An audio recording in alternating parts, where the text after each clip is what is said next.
few minutes to talk about medical malpractice. What is medical malpractice? Simply put, medical malpractice is a subset of personal injury that involves the negligence of medical personnel, such as doctors, hospitals, and the like.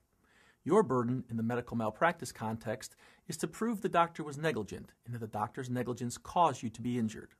Now, how do you prove the negligence of a doctor? You have the burden to prove that the doctor's care that he gave you is below the standard of care in the community in which you live. This can vary by city or state. The standard of medical care in Manhattan, New York, may be different than that in a rural town. Now, the statute of limitations, or the time you have to file a medical malpractice claim, is rather complicated. To put it simply, you have 1 year from the time of the medical malpractice. But what if you didn't know about the medical malpractice until later on? Well, in that case, you would have 1 year from the time you knew or a reasonable person would have known that there was medical malpractice.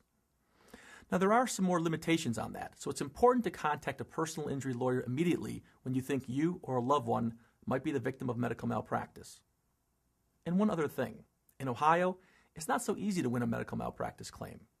There are limitations on the damages in medical malpractice, and even before you can file a lawsuit, you need the affidavit of another doctor saying that there was most likely medical malpractice.